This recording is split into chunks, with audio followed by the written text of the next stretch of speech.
21वीं सदी के हिंदुस्तान में इतिहास रचा जाने वाला है। करीब 60 सालों के बाद मोदी ऐसे पहले प्रधानमंत्री होंगे जो लगातार तीसरी बार बनने जा रहे हैं। पंडित नेहरू के बाद मोदी जब राष्ट्रपति भवन में शपथ लेंगे तो उनकी ताजपोशी को लेकर भव्य तैयारियां की जा रही हैं।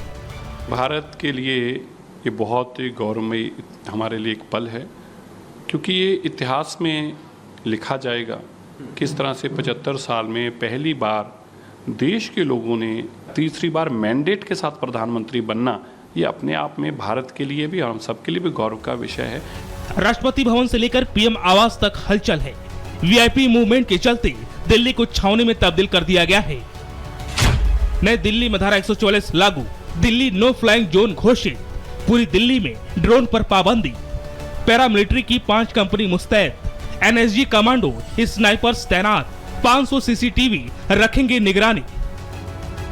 कर्तव्य पथ पर सीसीटीवी कंट्रोल रूम बनाया गया है जहां से चप्पे चप्पे पर नजर रहेगी। 500 से भी ज्यादा सीसीटीवी कैमरे राष्ट्रपति भवन, कर्तव्य पथ और आसपास के जो इलाके हैं वहां पर लगाए गए हैं, जहां पर तमाम वीवीआईपीज़ का मूवमेंट होगा और इस कंट्रोल रूम के जरिए हर उस इलाके पर नजर रखी जाएगी और आप देखेंगे कि मल्टीपल एंगल से इस पूरे इलाके को एक तरीके से देखने की कोशिश और हर सुरक्षा घेरे को मापने की कोशिश यहाँ पर की जा रही है। समारोह के दौरान सुरक्षा व्यवस्था पूरी तरह से दुरुस्त रहने वाला है। इस दिन अर्धसैनिक बलों की कंपनियां, एनएसजी कमांडो, ड्रोन और स्नाइपर्स के साथ कई लेयर की सिक्योरिटी रहने वाली है।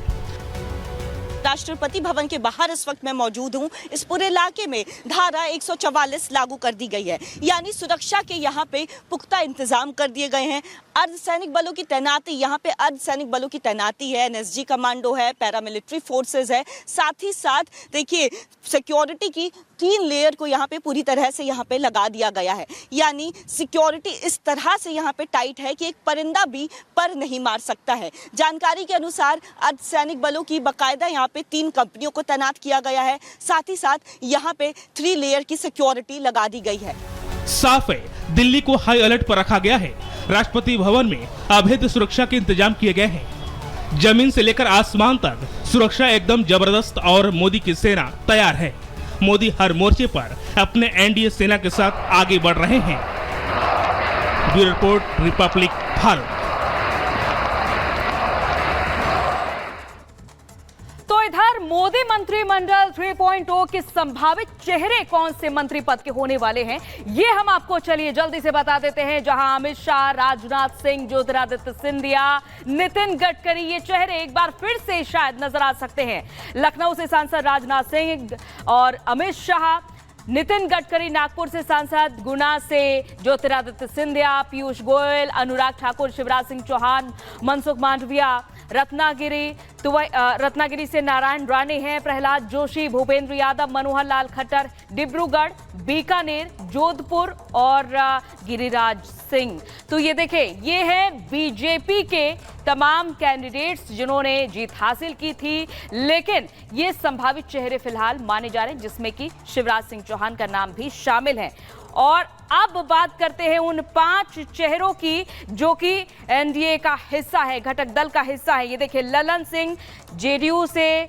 चिराग पासवान एलजेपी से, चेतन राम मांझी हम से, अनुप्रिया पटेल अपना दल एस से और राम मोहन नायडू टीडीपी से। तो ये 5 घटक दल के चेहरे हैं जो कि मंत्रिमंडल में फिलहाल शामिल हो सकते हैं।